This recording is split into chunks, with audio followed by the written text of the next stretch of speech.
Gente, na entrevista de hoje nós vamos falar também sobre outro problema mais sério ainda, que é o tráfico humano. O desaparecimento de um menino de 2 anos lá em Santa Catarina pode revelar a ponta de um iceberg de um esquema de tráfico de pessoas aqui no país. Essa criança ela foi encontrada com um casal lá em São Paulo que portava a certidão de nascimento e o cartão de vacinas desse menino que ficou desaparecido por 8 dias. Para falar sobre o enfrentamento a essa triste realidade do tráfico humano, nós vamos conversar agora ao vivo com a irmã Henriqueta Cavalcante, que é membro da Comissão para o Enfrentamento ao Tráfico Humano e fala conosco direto da Ilha do Marajó, no estado do Pará. Irmã Henriqueta, boa noite. Seja bem-vinda. Boa noite, boa noite. Gratidão pelo convite e estamos, assim, bem agradecidos pelo fato de trazermos para a população um tema que tem que ser discutido, tem que ser conhecido por toda a sociedade. Como é que a senhora vê o caso desse menino aí, que foi lá em São Paulo, foi encontrado depois de ficar desaparecido 8 dias? Então, na verdade, essa prática que aconteceu com essa criança é uma prática que tem se repetido com muita frequência no Brasil inteiro, né?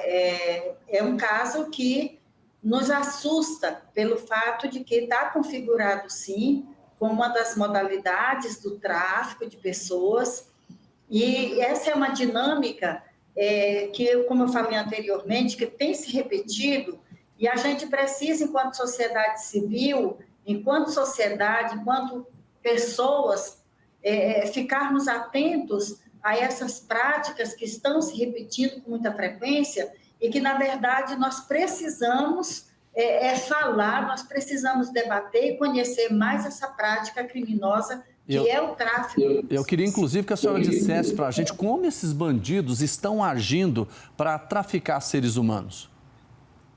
Então, as redes criminosas, elas usam de estratégias bem inteligentes, elas usam de estratégias bem pontuais. E é necessário que a gente saiba que o tráfico de pessoas, por ser um crime tão silencioso, tão invisível, que com uma capilaridade também muito grande, essas redes elas atuam das diversas formas e é necessário a população ficar atentas e conhecer e aprofundar cada vez mais como é que essas redes criminosas se apropriam, inclusive das situações de vulnerabilidade de crianças, adolescentes, homens e mulheres, né, e de tantas outras pessoas para se beneficiarem com essa prática que, na verdade, é uma prática que mercantiliza a vida. Irmã, essas pessoas que são vítimas do tráfico de seres humanos, elas ficam no Brasil ou vão para fora do país?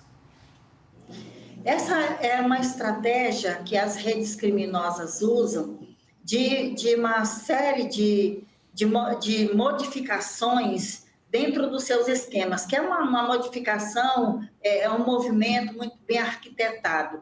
O tráfico, ele pode ser internacional, como ele pode ser também, ele pode acontecer entre os estados, né, que a gente chama o tráfico interno.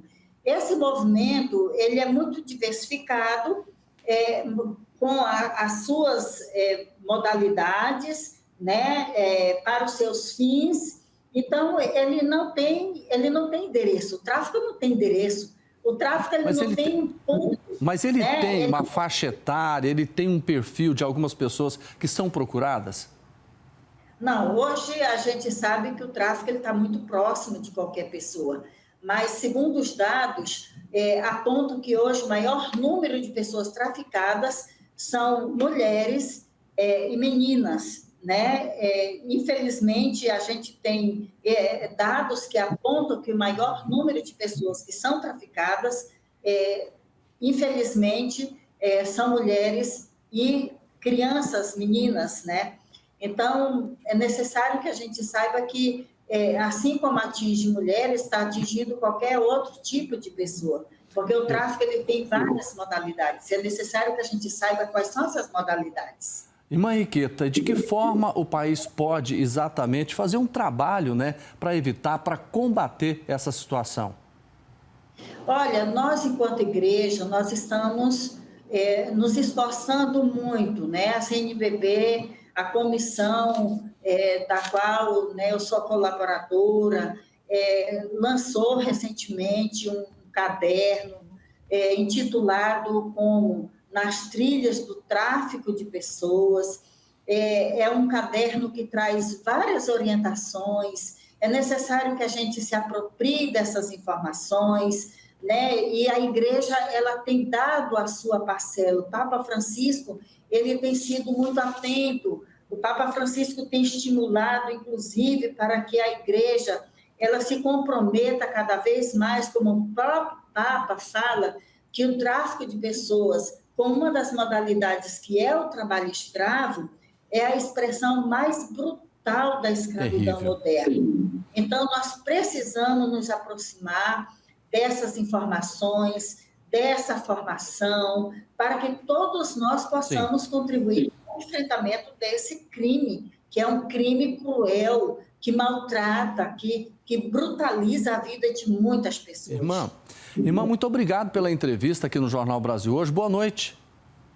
Boa noite, boa noite.